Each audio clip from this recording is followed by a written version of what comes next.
not death most people are afraid of. It is getting to the end of life only to realize that you never truly lived.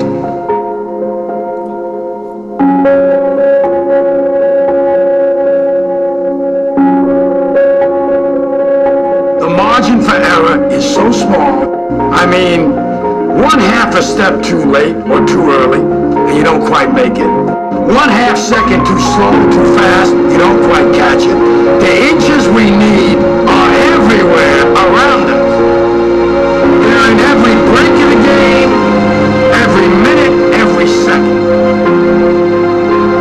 Now, if you know what you're worth, then go out and get what you're worth. But you gotta be willing to take the hits and not pointing fingers saying you ain't where you want to be because of him or her or anybody. Cowards do that, and that ain't you. You're better than that. Winners win and losers lose. I can't explain it any better than that. I don't know how it happens, but winners win. And if you create a culture of losing, if you keep being a victim, if you keep letting losing happen to you, if you keep letting people do you and treat you any kind of way, it's going to become a culture. Don't allow your emotions to control you. We are emotional, but you want to begin to discipline your emotion. If you don't discipline and contain your emotions, they will use you.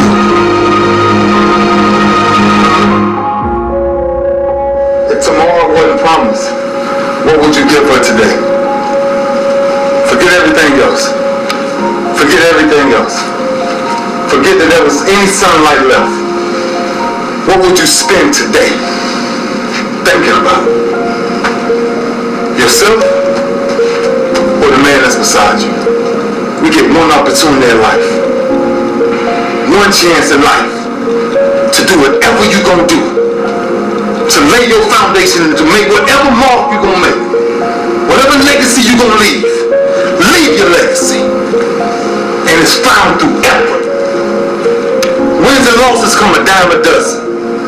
But effort, nobody can judge effort. Because effort is between you and you. Effort ain't got nothing to do with nobody else. So that team that think they're ready to see you, they think what they see on film, they show what film shows. Because every day is a new day. Every moment is a new moment. So now you got to go out and show them that I'm a different creature.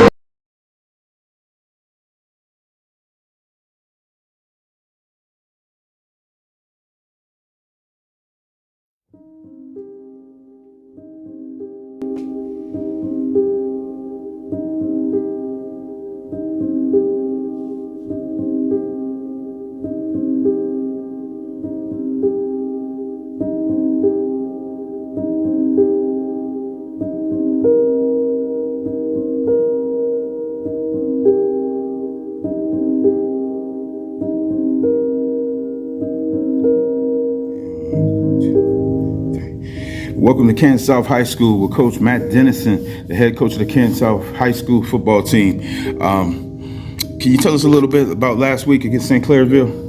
Yeah, you know, we knew that they were going to be one of the better teams on our schedule, and that's why we put them on there first week, because we wanted to see who we were right away. And there were a lot of good things, and there were a lot of things we need to work on. And you know, we had almost 500 yards. We had 491 yards of total offense, and we scored 34 points. Unfortunately, defensively, we were inconsistent. We saw great strides from last year defensively on Friday night when we went back and looked at the film and things we were doing. We just saw a lot of fundamental mistakes. We saw a lot of things that need to be improved on because, you know, we have a lot of inexperience. We got a lot of young guys. For most of the night, on last Friday, we played 4 sophomores and 1 freshman on the defensive side of the ball. So there was a lot of growing up on Friday night. Our kids did grow up. They got better. There's definitely things that we're glad we have the extra day of work this week because we are going to clean up a lot of stuff. But you know, we showed signs of us being a really good defensive team actually, even though, you know, we gave up the 48 points. Right. Yeah. And I know sometimes those losses earlier in the season, they become lessons that help you on later on in the season. What do you have to build on to move on to next week positive for the team? Well, even the mistakes are something we can build on that's a positive because, last year we got a win week 1 against Akron North, but we didn't get better. This week we got tremendously better by playing a team that's, really a top 10 team in the state each and every year. And they're right there again this year. They're going to be right in the top. I told our kids they're one of the top 3 teams in their region probably. So, we learned from that. We saw some really good things. We had some tackles for loss. We made some plays up front. We were much better up front on the defensive side of the ball than we were last year. We were just a little sloppy at times, and we knew going into this game anything sloppy against a team like this was going to be exploited. So it showed who we were worse than all, and that's what we got a good base to improve. Offensively, same thing. Offensively, we moved the ball up and down the field. Our run game was spectacular. All 3 running backs. We got a 3-headed monster there at running back right now, and we got more, and they all ran really, really well. We played fast, and we moved the ball up and down the field on them. We got to get better in the red zone. So we were doing some things to get better at the red zone. Yeah, I noticed this week you guys play on a Saturday. Now, how would that make the week different? Do you like playing on a Saturday, or would you keep it on Friday, what you used to? Well, I like Fridays, but this week it actually was perfect for us because we're going to be able to take Monday and make that an individual and spend a lot of time focusing on our fundamentals. And we're going to work entirely on us on Monday, fixing the things that we didn't do well on last Friday. And it gives us a day to do that. And then we'll get into our normal game week on Tuesday, which really helps us out this week with what we're trying to do. Right. Yeah, I do notice one thing. You guys can move the ball on anybody, and that's a big thing to have. And it's good to learn the lessons earlier in the year because, you play for the playoffs, and it's a lifetime. In a lifetime, you learn lessons, and you get better. Then you come back to do things better the next time. I'm really excited about this year, even though we started out, with the loss. But I look at it as like iron sharpening iron. You play against tough teams. When you come into the tough teams later on in the playoffs, you'll know what to do. You don't want to play people you can beat up on every day, all day, and then get to the playoffs and then meet a real opponent and not know what to do. So that's a good thing. I like them on the schedule. Now, this junior class, I noticed we changed divisions, in ever since they were little, we have gotten accustomed of beating the same teams because we played the same teams over and over again. And now when they come out and they're playing these new teams, do you notice a different attitude? Do you notice kind of a different feel going up against these newer teams? Not really. I think our kids are excited to be challenged. Really?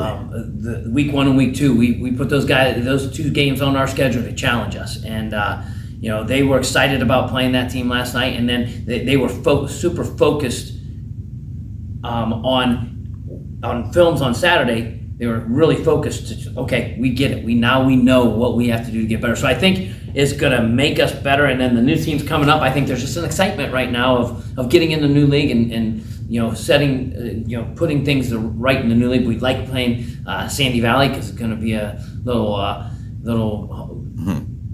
adjoining school rivalry. We got Sandy Valley kids that come to school here, so our kids are excited about that game. And so these first 2 weeks were to get us ready and to get us fit for the season with 2 really good opponents. Big week this week because we get a win. That team's going to win 7 or 8 games. It's a huge playoff week. Okay.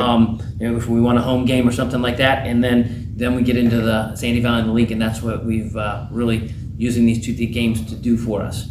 And that's great. I think you guys will learn a lot from last week. I think you guys will bounce back and be even tougher. I think the rest of the year, I pity our opponents. So thank you, Coach Denson, for having me here, and keep up the good work. And go Wildcats. All right. Yeah.